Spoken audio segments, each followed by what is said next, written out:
شادی سے پہلے لڑکی اپنے باپ سے کہتی ہے پاپا میں کسی کی غلامی نہیں کر سکتی۔ باپ جواب دیتا ہے میری بیٹی کوئی کسی کی غلامی نہیں کرتا، سب اپنے اپنے حصے کا کام کرتے ہیں۔ جو کام عورتوں کے ہیں وہ عورتیں کرتی ہیں اور جو کام مردوں کے ہیں وہ مرد کرتے ہیں، اور یوں ہی مل جل کر گزارا ہوتا ہے۔ شادی کے بعد وہی لڑکی اپنے شوہر سے کہتی ہے میں کھانا گرم نہیں کروں گی۔ یہ سن کر شوہر کہتا ہے تو پھر تم اپنے باپ کے گھر واپس چلے جاؤ کہ میں تمہاری ضروریات پورا کرنے کے لیے صبح سے شام تک محنت کرتا رہوں اور تم میرا کوئی کام نہ کرو، تو پھر ٹھیک ہے، مجھے بھی تمہاری ضرورت نہیں۔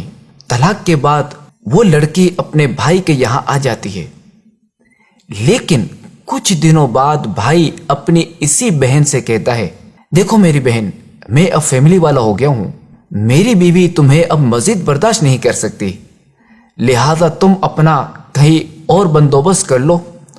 اب وہ لڑکی نوکری کی تلاش میں ایک دفتر جاتی ہے۔ دفتر والے کہتے ہیں ہمارے پاس ایک فیمیل ریسیپشنسٹ کی جگہ خالی ہے، آپ خوبصورت اور جوان بھی ہیں تو آپ ہمارے ہاں کام کر سکتی ہیں۔ لڑکی کی عمر دن بہ دن بڑھ رہی ہوتی ہے۔ دفتر والے اس سے کہتے ہیں بی بی ہم معذرت خواہیں، آپ کے کام میں اب پہلے جیسی تیزی اور پھرتی نہیں رہی، لہذا اب آپ کہیں اور نوکری ڈھونڈ لیں، ہمیں اب آپ کی ضرورت نہیں رہی۔ یہاں تک کہ وہ بوڑھی ہو جاتی ہے، اب ایک نئی جگہ جاتی ہے جہاں اسے کہا جاتا ہے محترمہ اب تو آپ کی اتنی عمر ہو گئی ہے کہ اب آپ کو نوکری میں کیا دوں، آپ کو تو آرام سے اپنے بچوں کی کمائی کھانی چاہیے۔ وہ عورت کہتی ہے میرے بچے نہیں ہیں، میرا کوئی نہیں ہے۔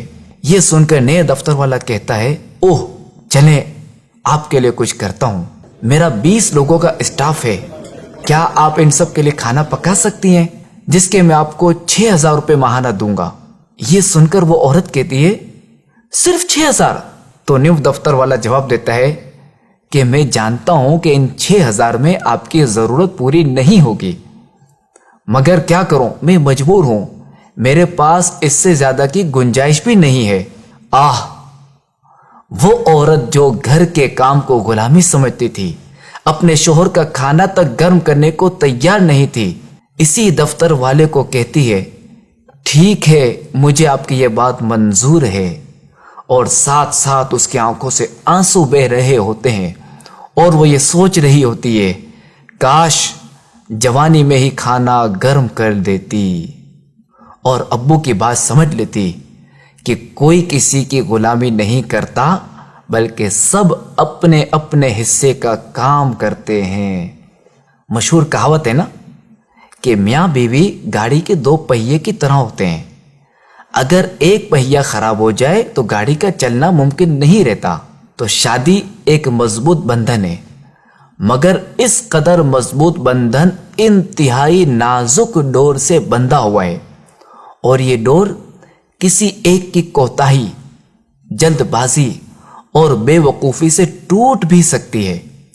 لہذا اس رشتے کو پروان چڑھانے کے لیے اعتماد، سچائی اور دیانتداری بہت ہی ضروری ہے۔ لہذا ایک دوسرے کا خیال، صبر و تحمل اور قوت برداشت سے ہی اس رشتے کو نبھایا جا سکتا ہے۔